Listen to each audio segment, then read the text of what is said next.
ನಮಸ್ಕಾರ. ನಾನು ವೆಂಕಟಾಚಲಪತಿ, ಆಮ್ ಆದ್ಮಿ ಪಕ್ಷದ ಜಿಲ್ಲಾಧ್ಯಕ್ಷ.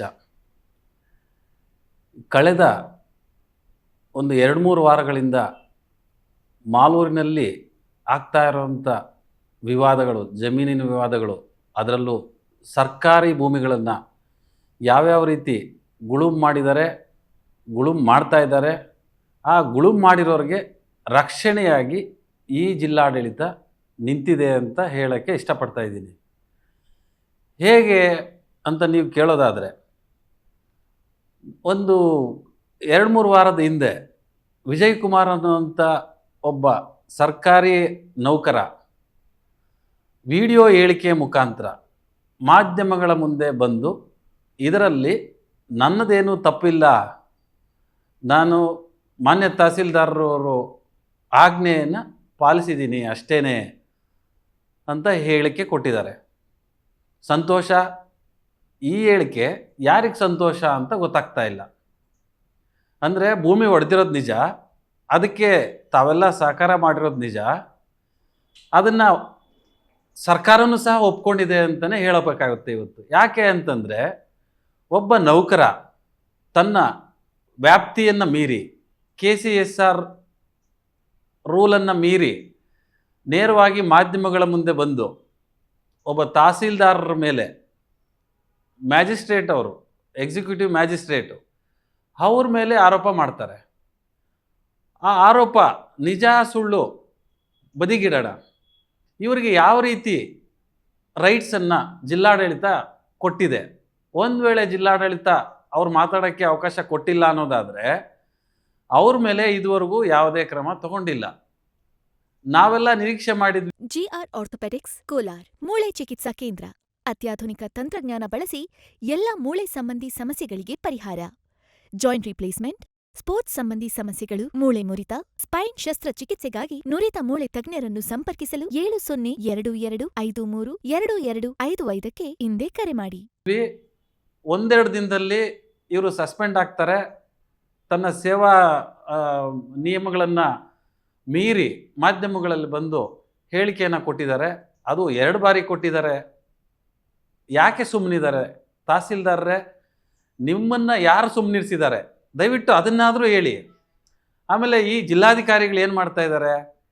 ಮಾಲೂರಲ್ಲಿ ಸುಮಾರು 106 ಕೋಟಿ ಬೆಲೆ ಬಾಳುವಂಥ ಆಸ್ತಿಗಳನ್ನು, ಶಾಲೆಗೆ ಸಂಬಂಧಪಟ್ಟದ್ದು ಮಾಜಿ ಶಾಸಕರು ಆರೋಪ ಮಾಡ್ತಾ ಇದ್ದಾರೆ. ಅದ್ರ ಜೊತೆಗೆ ಶಾಸಕರಾಗಬೇಕಾಗಿದ್ದಂಥವರು ಸಹ ಆರೋಪ ಮಾಡ್ತಾ ಇದ್ದಾರೆ. ಅದು ಹಾಲಿ ಶಾಸಕರು ಬಿಡಿ, ಅವರೇನು ಹೇಳೋಂಗೇ ಇಲ್ಲ. ಅವರು ನಾನು ಮುಂದೆ ಇದ್ದೀನಿ ಅಂತೇಳಿ ಬಂದು ಅವರೇ ಕಂಪ್ಲೇಂಟ್ ಕೊಡ್ತಾರೆ. ಅಂದರೆ ಕುಂಬಳಕಾಯಿ ಕಳ್ಳ ಅಂದರೆ ಹೆಗಲು ಮುಟ್ಕೊಂಡು ನೋಡ್ಕೊಳ್ತಾರಲ್ಲ, ಆ ರೀತಿ ಬಂದು ಮಾನ್ಯ ಜಿಲ್ಲಾಧಿಕಾರಿಗಳಿಗೆ ಪತ್ರ ಕೊಡ್ತಾರೆ. ಈ ಎಲ್ಲರನ್ನೂ ನೀವು ಕ್ರಮ ತಗೊಂಬಿಡಿ ಅಂತ. ಫಸ್ಟು ಅವ್ರ ತಹಸೀಲ್ದಾರರಿಗೆ ಹೇಳಿ ರಿಪೋರ್ಟ್ ಹಾಕ್ಸ್ಬೇಕಿತ್ತು. ಈ ಒಂದು ವಿಜಯ್ ಕುಮಾರ್ ಅನ್ನುವಂಥ ವ್ಯಕ್ತಿ ತನ್ನ ಅಧಿಕಾರನ ಮೀರಿ ಹೇಳಿಕೆ ಕೊಟ್ಟಿರೋದು ಯಾರಿಗೂ ಕಾಣ್ತಾ ಇಲ್ವಾ? ಕಂದಾಯ ಸಚಿವರ ಗಮನಕ್ಕೆ ಇದಿನ್ನೂ ಏನು ಹೋಗಿಲ್ವಾ? RC ಅವರು ಏನು ಮಾಡ್ತಾ ಇದ್ದಾರೆ? ಜಿಲ್ಲಾಧಿಕಾರಿಗಳು ಕೈ ಕೊಟ್ಕೊಂಡು ನೋಡಿಕೊಂಡು ತಮಾಷೆ ನೋಡ್ತಾ ಇದ್ದಾರೆ. ಸರ್ಕಾರಿ ಭೂಮಿಗಳು ಹೋದರೆ ಅವ್ರಿಗೆ ಯಾವುದೇ ರೀತಿಯಾದ ನೋವಿಲ್ಲ. ಯಾಕೆ ಅಂತಂದರೆ, ಇವ್ರಿಗೂ ಏನೋ ಪಾಲು ಬಂದಿರ್ಬೋದು ಅನ್ನೋಂಥ ಮಾಹಿತಿ ಇದೆ. ಅದರಿಂದನೇ ಅವ್ರು ಸುಮ್ಮನಿರ್ಬೋದು ಅಂತ ನಮಗೆಲ್ಲ ಅನ್ನಿಸ್ತಾ ಇದೆ. ಇವ್ರಿಗೆ ಯಾವುದೇ ರೀತಿ ಪಾಲು ಅದರಲ್ಲಿ ಸಿಕ್ಕಿಲ್ಲ ಅನ್ನೋದಾದರೆ ತಕ್ಷಣ ಅಧಿಕಾರಿನ ಸಸ್ಪೆಂಡ್ ಮಾಡಿರ್ತಾ ಇದ್ರು. ಇವರು ಹತ್ತಂಗೂ ಇವರೇ ಮಾಡಿಸ್ತಿದ್ದಾರೆ, ಕಚ್ಚದಂಗೂ ಇವರೇ ಮಾಡ್ತಿದ್ದಾರೆ. ಇವರನ್ನು ಮಾಡಿಸ್ತಾ ಇದ್ದಾರೆ. ಆ್ಯಕ್ಚುಲಿ ಈಗ ಎಲ್ಲ ನೌಕರರು ಸರ್ಕಾರಕ್ಕೆ ಪ್ಲೆಷರ್ ಇರ್ತಾರೆ. ನೌಕರರು ಸ್ವಇಚ್ಛೆಯಿಂದ ಬಂದು ಅವ್ರಿಗೆ ಬೇಕಾದನ್ನು ಹೇಳೋದಕ್ಕೆ ಬರಲ್ಲ. ರಾಜಕಾರಣಿಗಳ ಕೈ ಕೆಳಗಡೆ ಸರ್ಕಾರ ಏನು ಹೇಳುತ್ತೆ ಆ ರಾಜಕಾರಣಿಗಳು ಹೇಳ್ದಂಗೆ ಅಧಿಕಾರಿಗಳು ಕೇಳಬೇಕು. ಈ ನಮ್ಮ ಮಾಲೂರಲ್ಲಿ ನಡೀತಾ ಇರೋವಂಥ ವಿದ್ಯಮಾನಗಳನ್ನು ನೋಡಿದರೆ ಸರ್ಕಾರನೇ ನಿಂತ್ಕೊಂಡು ಮಾಡಿಸ್ತಾ ಇದೆ ಅಂತ ಹೇಳಲಿಕ್ಕೆ ನಾವು ಇಷ್ಟಪಡ್ತಾ ಇದ್ದೀವಿ. ಇಲ್ಲ ಅಂತಂದಿದ್ರೆ ಇಷ್ಟೊತ್ತಿಗಾಗಲೇ ಕ್ರಮ ತಗೊಂಡು ಸರ್ಕಾರಿ ಭೂಮಿನ ವಾಪಸ್ ತಗೊಳ್ಳೋದಕ್ಕೆ ಕ್ರಮ ತಗೊಳ್ಬೇಕಾಗಿತ್ತು. ಆ ರೀತಿ ಯಾವುದೋ ನಡೀತಾ ಇಲ್ಲ. ಜಿಲ್ಲಾಧಿಕಾರಿಗಳು RC ಅವ್ರು ಬಂದು SIT ಫಾರ್ಮ್ ಮಾಡೋ ತನಕ ಕಾಯೋಂಥ ನೆಸಿಟಿನೂ ಇರಲಿಲ್ಲ. ಯಾಕೆ ಜಿಲ್ಲಾಧಿಕಾರಿಗಳಿಗೆ ಹಕ್ಕಿಲ್ವಾ? ಜಿಲ್ಲಾಧಿಕಾರಿಗಳು ಈ ಜಿಲ್ಲೆಗೆ ದಂಡನಾಯಕರಲ್ವಾ? ಬರೇ ದೊಣ್ಣೆ ಹಿಡ್ಕೊಂಡು ಓಡಾಡೋದಕ್ಕೆ ಕಳಿಸಿದಾರ ಇವ್ರಿಗೆ? ಏನು ಕ್ರಮ ತಗೊಳ್ಳೋದಕ್ಕೆ ಇವ್ರಿಗೆ ಶಕ್ತಿ ಇಲ್ವಾ? ಅಥವಾ ಶಕ್ತಿ ಏನಾದರೂ ಯಾರಾದರೂ ಶಾಸಕರು ಅಥವಾ ಮಂತ್ರಿಗಳ ಮುಖಾಂತರ ಕಟ್ಟಾಕ್ಸಿದಾರ? ಏನು ನೀವು ಮಾಡಬಾರ್ದು, ಮೂಕ ಪ್ರೇಕ್ಷಕರಾಗಿ ನೋಡ್ಕೊಂಡು ನಿಂತ್ಕೊಳ್ಳಿ ಅಂತ ಏನಾದರೂ ಹೇಳಿದಾರ ಅಂತ ಪ್ರಶ್ನೆನ ನಾನು ನೇರವಾಗಿ ಮಾನ್ಯ ಜಿಲ್ಲಾಧಿಕಾರಿಗಳಿಗೆ ಈ ಮೂಲಕ ಕೇಳಿ ಆಗ್ರಹ ಪಡಿಸ್ತಾ ಇದ್ದೀನಿ. ಆಮೇಲೆ ಜಿಲ್ಲಾಧಿಕಾರಿಗಳಿಗೆ ಹಲ್ಲಿಲ್ಲ ಅನ್ನೋದನ್ನು ತೋರಿಸ್ಕೋಬೇಡಿ. ತಾವು ನಿವೃತ್ತಿ ಅಂಚಲ್ಲಿದ್ದೀರಿ. ನಿವೃತ್ತಿ ಅಂಚಲ್ಲಿರೋಂಥ ಸಂದರ್ಭದಲ್ಲಿ ತಾವೇನಾದರೂ ಒಂದು ಒಳ್ಳೆಯ ಕೆಲಸ ಸಾರ್ವಜನಿಕರಿಗೆ ಮಾಡಿದ್ದೇ ಆದಲ್ಲಿ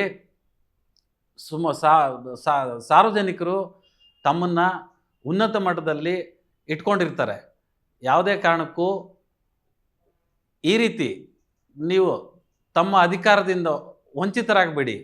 ನೀವು ಮಾಡ್ತಾ ಇರುವಂಥ ಕೆಲಸ ಸರಿ ಇಲ್ಲ, ಕ್ರಮ ತಗೊಳ್ಳಿ. ಯಾರಾದರೆ ಏನಂತೆ, ಶಾಸಕರ ಮುಂದೆ ತಾವ್ಯಾಕೆ ತಲೆ ಬಗ್ಗಿಸ್ತೀರಿ? ತಾವು ತಲೆ ಬಗ್ಗಿಸ್ಲಿಲ್ಲ ಅಂತ ಅಂದಿದ್ರೆ ಆ ಅಧಿಕಾರಿನ ಎಷ್ಟೊತ್ತಿಗಾಗಲೇ ಸಸ್ಪೆಂಡ್ ಮಾಡಿ ಇಲಾಖಾ ತನಿಖೆಗೆ ಒಳಪಡಿಸ್ತಾ ಇದ್ರಿ. ಏನು ಕ್ರಮ ತೊಗೊಂಡಿದ್ದೀರಿ ನೋಡ್ತಾ ಇದ್ದೀರಿ ನೀವು. ನಿಮಗೆ ಕಂಪ್ಲೇಂಟ್ಸ್ ಬಂದು ಕೊಡ್ತಾ ಇದ್ದಾರೆ, 3 ಜನ ಕೊಡ್ತಾ ಇದ್ದಾರೆ.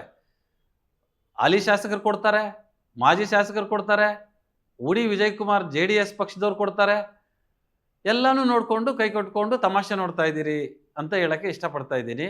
ದಯವಿಟ್ಟು ಈಗಲಾದ್ರೂ ಸರ್ಕಾರಿ ಆಸ್ತಿಗಳನ್ನು ಉಳಿಸೋದಕ್ಕೆ ಕ್ರಮ ತಗೊಳ್ಳಿ.